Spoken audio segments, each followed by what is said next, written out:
buenas tardes, queridos almorzantes. Este es un programa más para ustedes del almuerzo picante y nos da mucho gusto saludarlos. Están, como siempre, con esta grata compañía, nuestro amigo Oscar Ruiz Vargas, doctor Vivienda, nuestro querido amigo Carlos Gómez Bermejo y, por supuesto, Sigifredo Rodríguez, quien no merece presentación. No, sí merece, pero ya la conoce. Y su servidor Ulises Lara, que hoy vamos a platicar de diversos temas, como lo hemos hecho siempre. Este fin de semana nos despertamos con la sorpresa el domingo de que el peligroso hombre conocido como el Marro en Guanajuato, que tenía asoladas, ya nos había platicado Carlos, desde Celaya, Irapuato, Salamanca y regiones alternas, a todas las comunidades con sus prácticas pues verdaderamente criminales y asesinas, y que ahora ha sido capturado. Vamos a hablar de eso. Hablaremos del comportamiento de distinguidos gobernadores que algunos acaban por deslindarse de temas tan escabrosos como solicitar la renuncia de un subsecretario. Y por supuesto hablaremos de la pandemia, no podemos dejarla porque ya iniciaron actividades en el Tribunal Superior de Justicia, ya empezó a haber aglomeraciones, ya tenemos algunas situaciones que habrá que enmendar. Así que, sin más, vamos entrando al tema de lleno. Y yo le pediría a nuestro querido amigo Sigifredo, que es quien además había formulado, porque ha seguido muy de cerca el tema, al parecer está interesado porque conocía a uno de los familiares, era novio de la Marra, ¿no? Pero no te hagas. Bueno, sabemos de sus vínculos por la región. Adelante, mi querido amigo, ¿cómo viste esa captura? ¿A nombre de quién está? ¿Quiénes son los responsables? ¿Cómo fue? ¿Sabes la historia? Es la zona del Bajío, maestro, ¿no? Bueno, más o Me menos diga, ahí está cerca, la parte de Michoacán, que es parte todo está norte. cerca. Yo viví 10 años allá. Bueno, Yo, Carlos yo, sí, yo, yo soy más oriundo de allá que Sigui. absolutamente. Bueno, Carlos sí Yo estuvo vendí en, zapatos 10 años de mi vida, hombre. ahí También está, casi era conozco. de Moroleón este muchacho.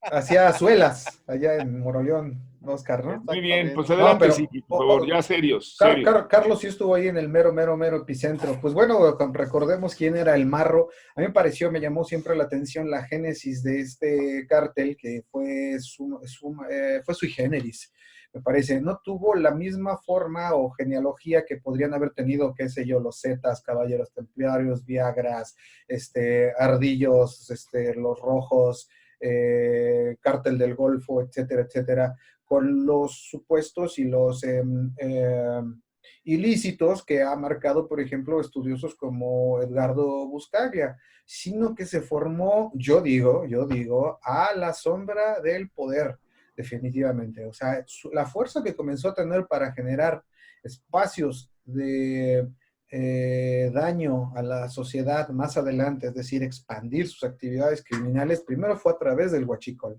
Eso recordémoslo, ¿no? Y el Marro salta a la fama en aquella pues, terrible explosión, recordarán, ¿no? En Hueyotlipan. Tlahuelilpan. Tlahuelilpan, perdón, Hueyotlipan está en otro lado, perdón a los de Hueyotlipan, hermoso lugar. En Tlahuelilpan, tienes razón, Carlos, donde se generó esto. Y ahí fue donde se empezó a conocer del famoso cártel de Santa Santa Rosa, Rosa. de Lima. Y fue posterior, me parece, a todo esto, cuando comenzaron a verse truncadas sus actividades ilícitas, que es ahí de donde comienzan los conflictos, seguramente por oportunismo del cártel Jalisco Nueva Generación, que venía en ascenso también, y en hacerse de esos espacios y ese control por el huachicol y otras cosas. Ahora, bueno, tuvo asolado a la región el Marro.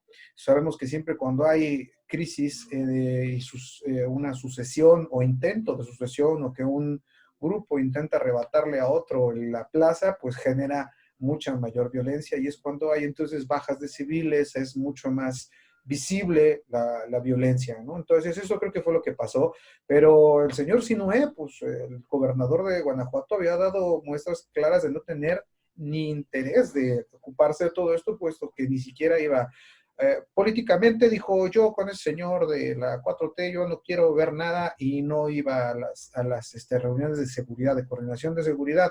Pero no solamente eso, no tocaba el tema de seguridad, y eso es claro y lo saben toda la gente de allá de Guanajuato, clarísimamente porque quien lo hacía era una de sus subordinadas en el gabinete y era quien llevaba todos los temas, era quien pues se calentaba las manos con estas cosas mientras él se la llevaba pues como dice en el barrio de Ya no ha salido. Pechito.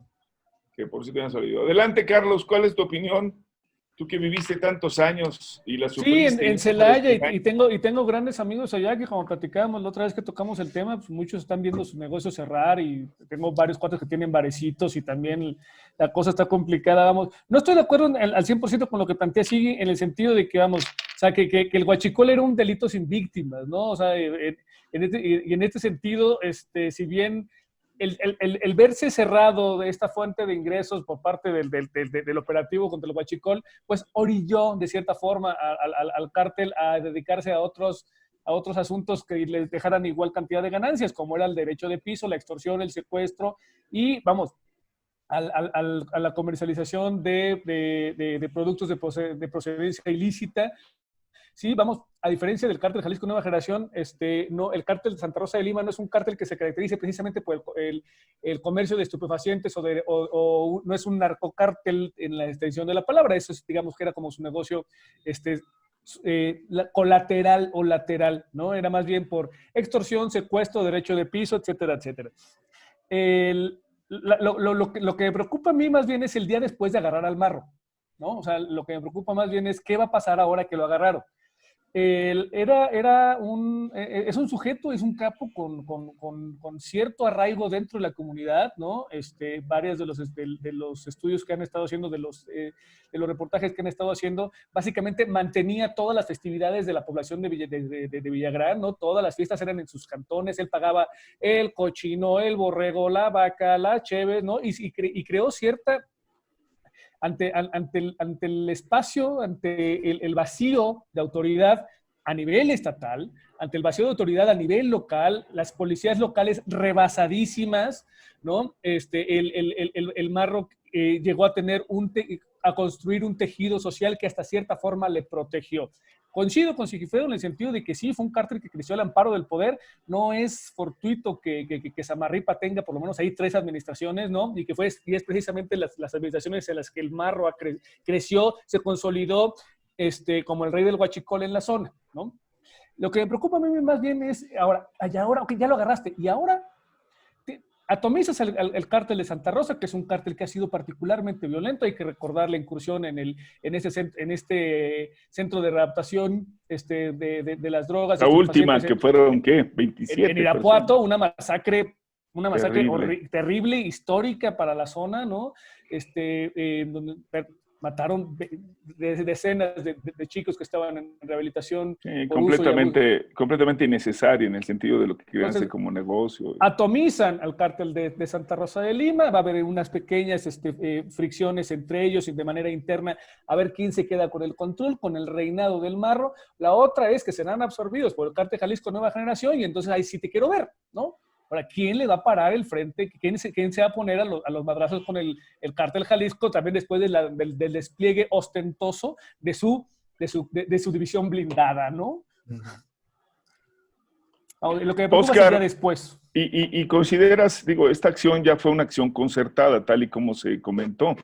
Tuvo que intervenir la fiscalía para otorgar, entre otras cosas, bueno, solicitar al juez y concederle la orden de cateo, que fue con lo que agarraron al marro en esta casa, que pues ya no correspondía, en efecto, con todas las características de las otras donde había vivido, pero que le brindaba, digamos, cierta seguridad porque estaba encubierta, ¿no?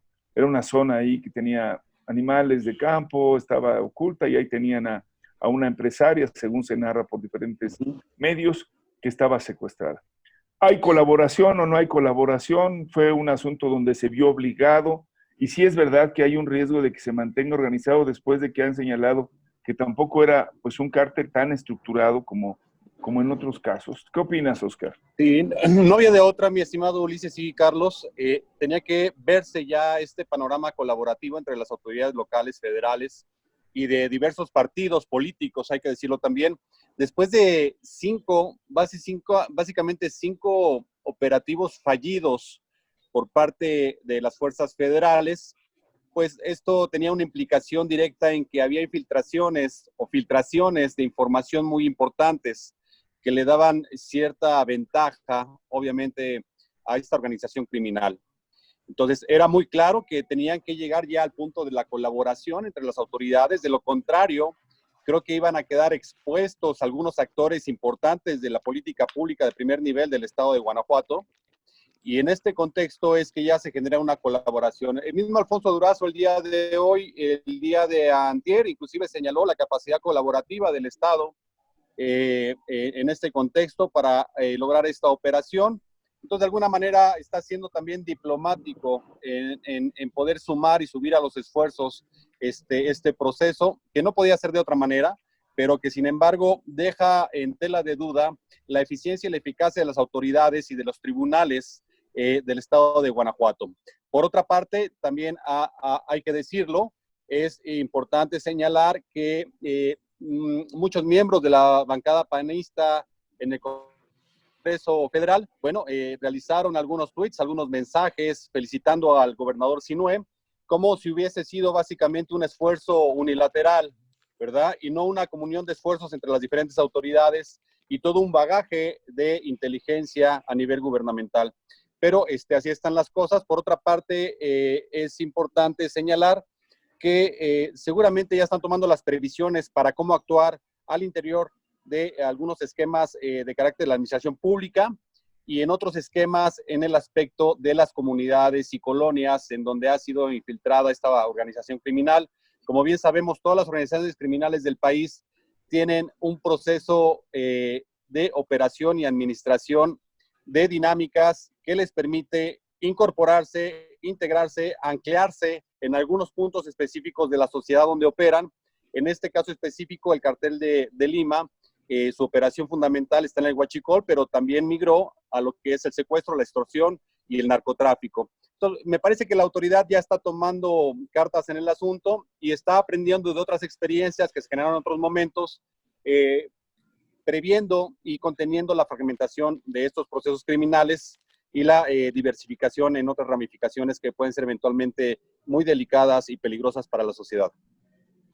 Ahora, si lo consideramos, compañeros, estamos en una circunstancia en la que se le pega a uno de los más, digamos, connotados, sonados, mencionados actores del crimen en este periodo. Famosos. Y se le hace en un momento, digo, falta desde luego otros más, digamos, sonados. El Mencho, sin duda, es el que sigue en la lista, pero hay una diferencia enorme en estos métodos previos en donde nos decían los anuncios, ¿se acuerdan ustedes en la época de Calderón? Abatido, ¿no? Y habían matado como a 3 veces al Z40 y mataron quién sabe cuántos más.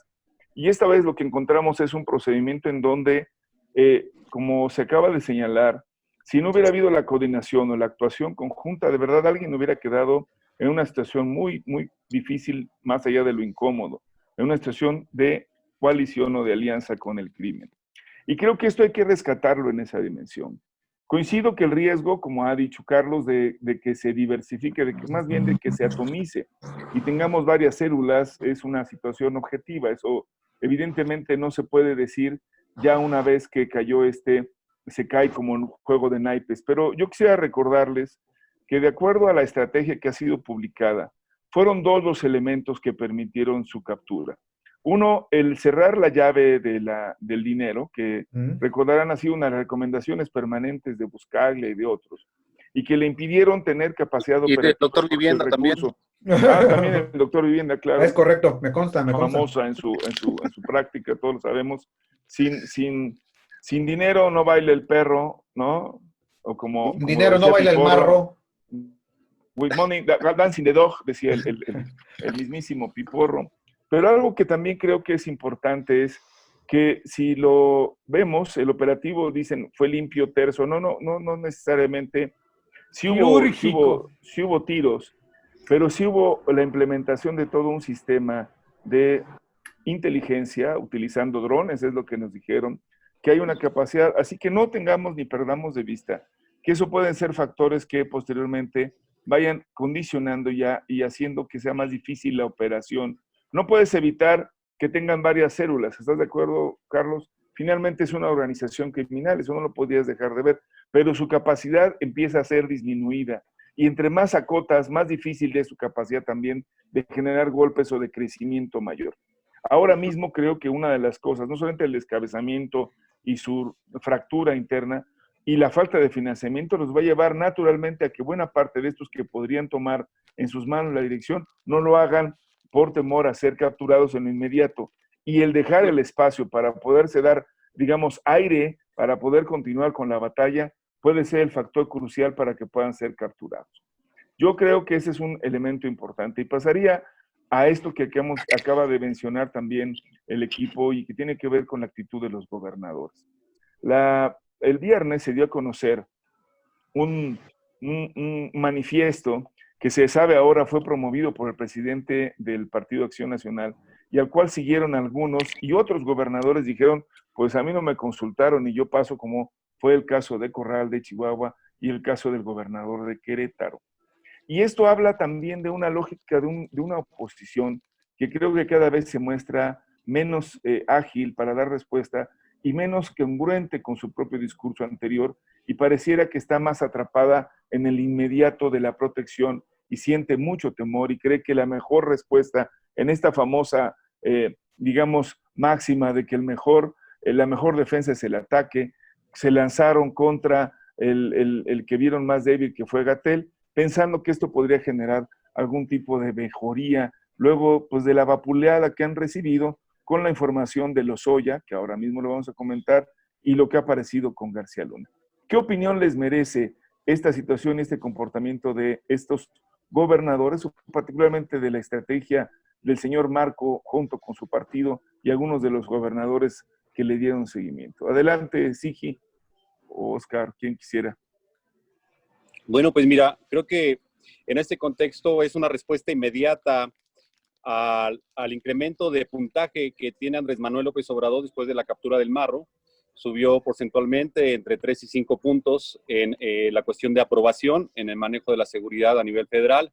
Y creo que es una reacción muy rápida por parte del escenario político en el contexto de desacreditar algunos de los manejos que ha venido haciendo el gobierno federal y donde vieron el punto de oportunidad, más ni menos, es en el aspecto de la salud pública, manejada por Gatell ya desde hace varios meses y que han hecho mucho alarde que ya estamos ubicados en el tercer nivel en el ciclo mundial para efecto de las personas que han desafortunadamente fallecido.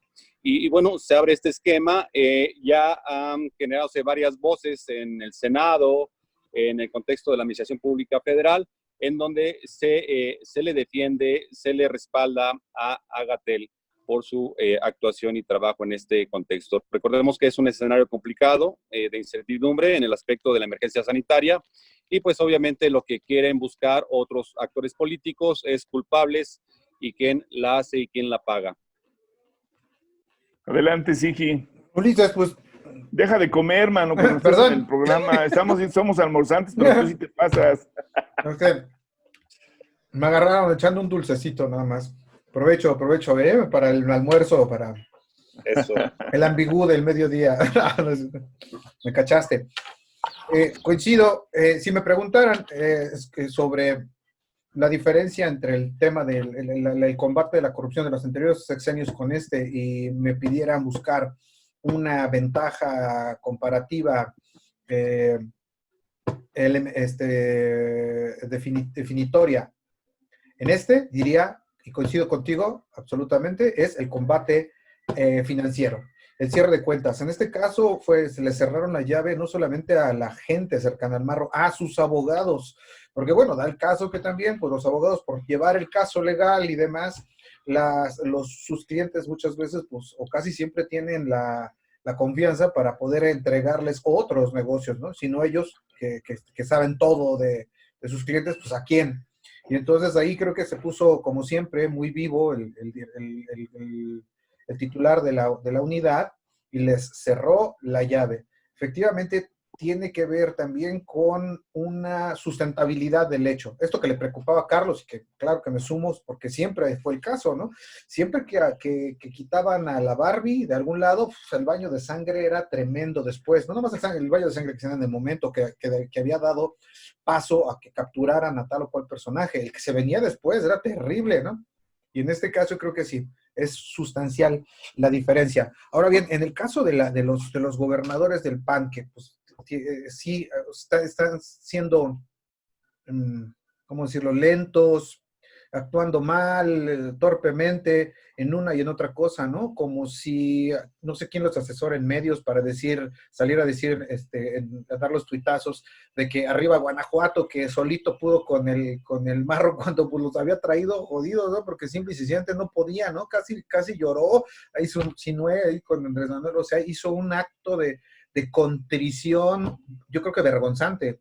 Entonces, pues, ¿cómo se atreven a hacer una cosa así? Pero bueno, y la otra sobre el caso de Gatell, pues es que creo que también se les pasa de noche ahí que a la mayoría de la gente les queda claro que han estado en oposición constante con respecto a las medidas, ¿no? O sea, sí, como hay una caricatura muy buena, ¿no? En la jornada, creo que fue de Naranjo, el día de hoy, o ayer, en la cual dice, abajo Gatell, ¿no? Porque con sus prácticas malditas, a las cuales nunca le hicimos caso, está llevando el país a la ruina. Es una gran paradoja, y es que esa es la verdad. Entonces, que todos estos gobernadores se declararon en rebeldía, el mismo Sinue, el Bronco, Alfaro, y cuando empezaron a tener problemas, o sea, pues tuvieron que recurrir otra vez a la Federación para la reconversión hospitalaria, porque no tenían las fuentes necesarias ni los dineros. Recordemos el caso de Alfaro, ¿no?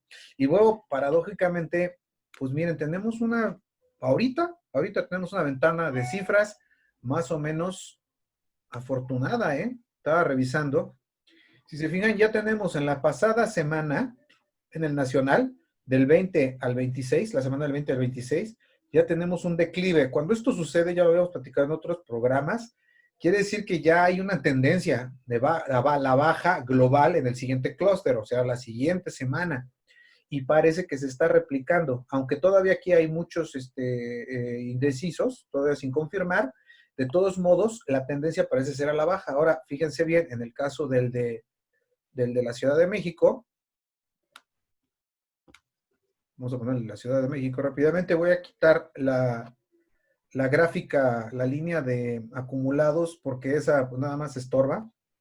Eso siempre va a estar creciendo, esta línea siempre crece. Vean el caso de la Ciudad de México. Se está replicando. ¿Vale? Tuvimos esta subida, veníamos a la baja. Esta fue el escenario de esperanza, que algunos pensaron que pensamos que se nos estaba escapando. Viene el subidón, por ahí del 12 al 20, y otra vez estamos recuperando. Parece que la gente entendió, se hicieron las medidas.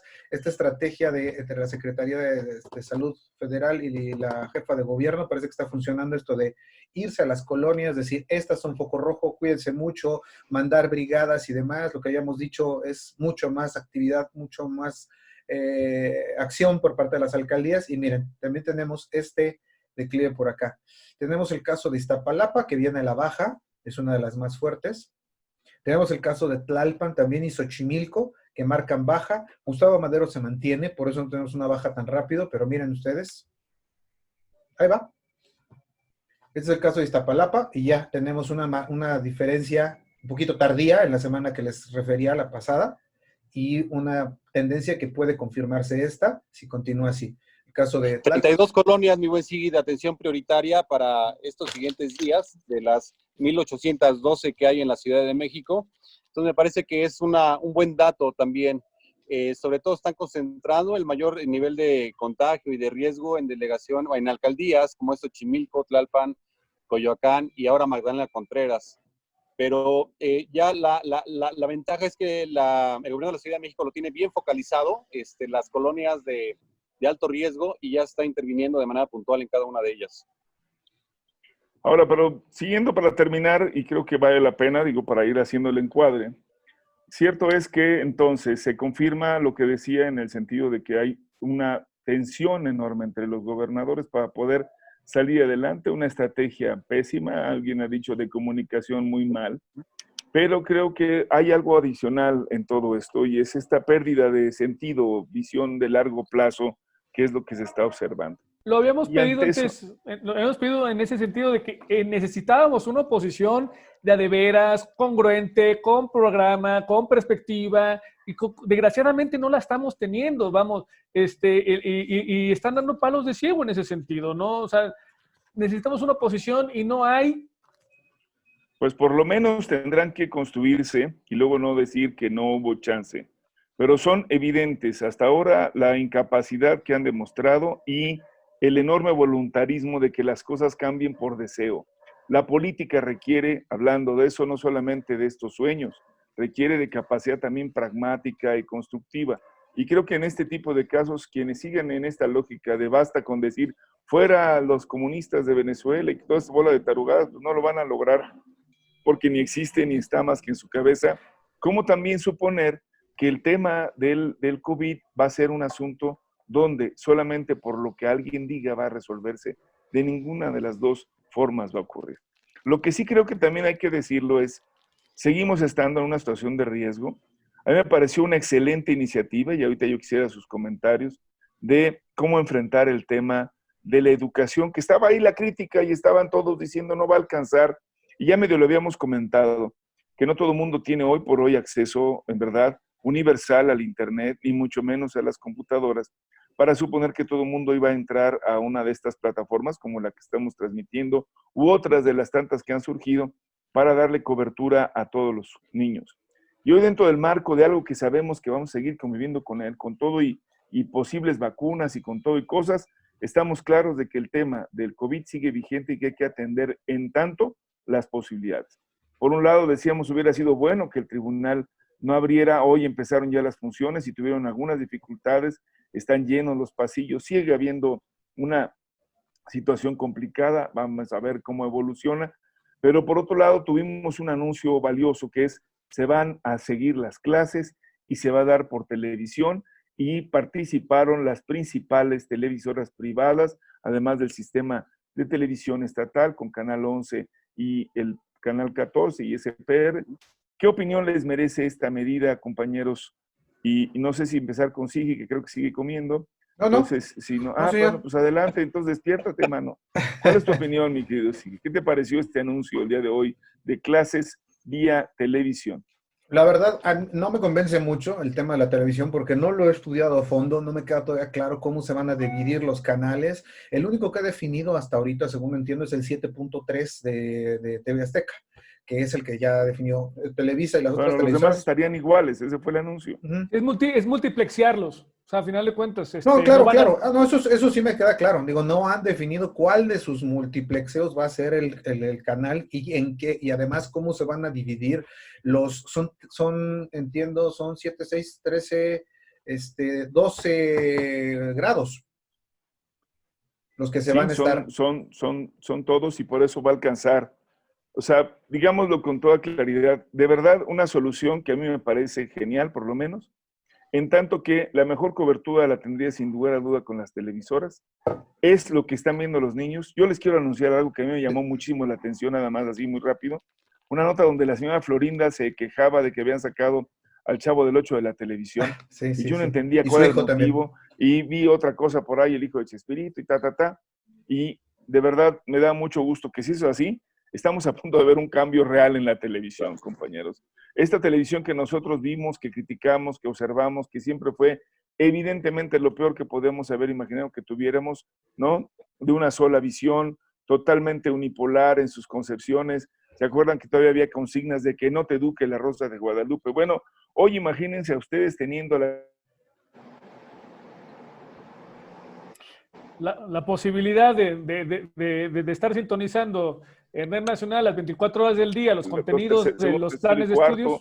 Y así, y tendrás que irlo trabajando, y será una tarea finalmente.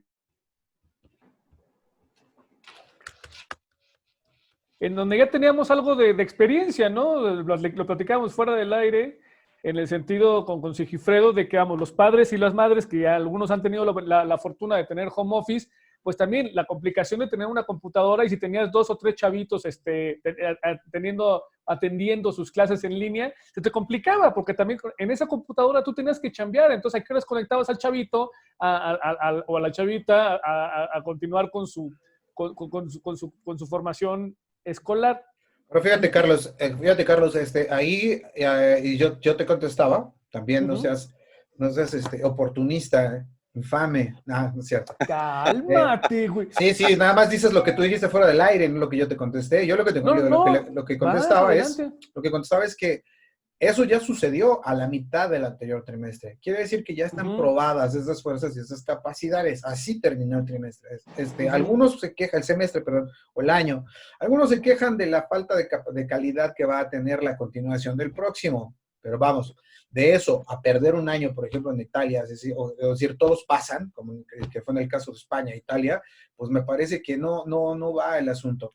Ahora Acá bien, sin pandemia ya tenías esa regla. Sí, así es. O sea, acá sin pandemia ya tenía la regla de que todos pasan, La capacidad instalada, sí, no, pues, digo, eso es muy ligero de decirlo, ¿no? O sea, habría que probarlo y además no es generalizado. Es un país sumamente diverso, como para que te eches una puntada de esas así tan larga, amigo. Y sí, la capacidad, insisto, está instalada, pero a mí yo dije, no me había quedado claro todavía cómo va a funcionar el tema de la televisión. Ahorita, ya que lo explicó mucho mejor Ulises, yo con la parte que sí estaba de acuerdo, fíjate, es justamente con la parte en línea, o sea, con la parte de internet, porque además, o retomas las actividades, o pierdes un año, o les das de baja el año, y las dos opciones últimas me parecen que no son las óptimas de ninguna manera. Ahora bien, ¿qué pasa si retomas mixto o presencial? Pues tienes una cantidad de vectores de contagio que no te la acabas. Entonces me parece, sí, coincido que sí es por ahí la cosa, ¿no? Sí me parece que complementadas las cosas van por ahí. Justamente aquellos que, como mencionabas tú, tengan el problema de una sola computadora, pues la televisión entonces va a ser el soporte para que entonces puedan optimizar esa conexión a internet o esa... Pero además quisiera además agregarle, sí, Oscar. Que ha sido un gran esfuerzo y este tiempo se ha consensado y se ha valorado precisamente el alcance en esos términos.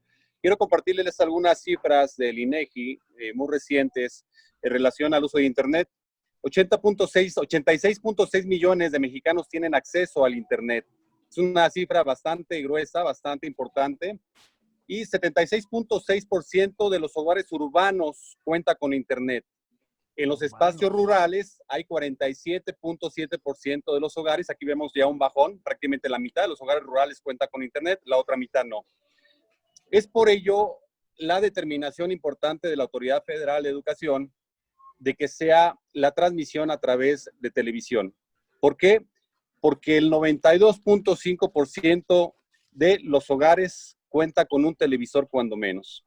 Y el alcance es al 97% de los habitantes de la República Mexicana. Tenemos una experiencia previa, si lo recordamos, que es telesecundaria, y en algunas zonas rurales ha sido muy buena, muy buena. Que quiso inclusive, si recuerdan, retomar Fox de manera completamente fracasada, ¿no? Para ampliar el espectro, y lo único que se hizo, al igual que la Biblioteca Vasconcelos, fueron actos de corrupción. Pero ahora sí es importante señalar que el gobierno federal pone de manera puntual el dedo en el renglón al señalar en el Plan Nacional de Desarrollo, el 2019-2024, que una de las prioridades es el programa de cobertura universal o cobertura social de la red de Internet, de la infraestructura para las telecomunicaciones, radiodifusión, Internet para todos, banda ancha, Internet para todos, y que llegue y tenga un alcance muy importante en el aspecto de la cultura y la formación. Creo que hacia allá vamos aparejados, pero ahorita no hay condiciones suficientes para generar una cobertura total. Por ello es que nos vamos por el espectro televisivo para hacer una primer propuesta que me parece muy acertada. El 24 de este mes ya estaremos regresando a clase vía remota, lo cual me parece extraordinario. No podemos arriesgarnos de ninguna manera, pero me parece una decisión muy acertada. Y decía yo, si me permiten, que habría que considerar que en la parte donde va a faltar televisión habrá señal de radio. Y es un espectro, digamos, importante de personas que sí se dedican a escuchar radio. Las radios comunitarias tienen un papel y esto lo va a reforzar para los que no creían en ellas o no querían hacerlo. Recordarán la ley de telecomunicaciones, quisieron anular a este tipo de expresiones comunitarias tan importantes para Exacto. sobre todo las zonas más complicadas, más difíciles, como las zonas serranas. Pero quiero decirles que adicional a esto, creo que el pacto que en donde se involucra estas empresas, que son las de comunicación, digo, fue sorpresivo, les puedo decir, estaban obviamente transmitiendo el mensaje del presidente de Milenio o de la gente de Televisa o Excelsior, etcétera. Multimedios, TV Azteca. Exactamente, de tal manera que estuve yo en ese momento cambiando de canal y todos estaban en cadena nacional sin que fuera cadena nacional. Y esto creo que habla también de una jugada importante. Una presencia de los medios en donde se ven beneficiados en términos de cobertura, no, ellos se ven en términos de incidencia entre la población para sus materiales, para sus productos, para sus consumos. Entonces es un gana-gana. Estaremos hablando de una situación en donde las personas podrán ver muchos programas, pero también lo dejarán prendido para ver lo que hoy, o el canal que no estaban acostumbrados a ver, y van a tener que buscarle y sintonizarle y encontrarle. Y la otra, de verdad, son las empresas que han tratado de generar el mayor nivel de influencia para esta propuesta de quién puede ganar y quién no electoralmente, y hoy los tenemos trabajando por el tema educativo. Creo que ese es un hito y había que reconocerlo. Mi estimado Carlos. Rapidísimo. A los que yo no vi fueron a los sindicatos de trabajadores de la educación. No vi ni a la CENTE ni al CENTE. Y vamos, ellos también creo que deberían haber estado ahí. O, vamos, debería ser tema también el papel de los maestros en esta educación a distancia, en donde, vamos, ya no van a estar, ¿no? Entonces, creo que fueron los grandes faltantes del evento de hoy. Si me permiten muy brevemente ahí con respecto al tema de los sindicatos, yo creo que precisamente el diálogo ya se dio, creo que fue previo. Justamente el riesgo me parece político de que hubieran estado en contra de un regreso presencial era latente y patente, porque quienes si no son los que estarían en riesgo al estar frente a grupo en un regreso presencial. Los maestros o los alumnos, evidentemente que los maestros, por asunto de comorbilidades, edad y demás. Yo creo que esto ya era un hecho. O sea, debió de haber reconvenido a alguien de los sindicatos en los diálogos internos, al secretario y a las demás partes y funcionarios, porque sí hubiera sido muy, muy riesgoso. Como sea, yo sí coincido con Ulises en este sentido, creo que sí fue la mejor de las soluciones. Me parece que sí es. Ahora, creo que los apuntes son valiosos. Estamos empezando, habrá que ver cómo funciona. Por lo pronto, ahí está la opinión del almuerzo picante. Ya se nos agotó el tiempo. Para variar, esto es a veces más difícil conforme nos va presentando. Así es que nos vamos, pero nos vemos el próximo miércoles. Vamos a seguir platicando de estos temas y, como lo hemos hecho siempre, despedirnos de ustedes de la siguiente manera. Esto fue el almuerzo picante. Desfasado. Muchas gracias. Abrazos a todos. Cuídense.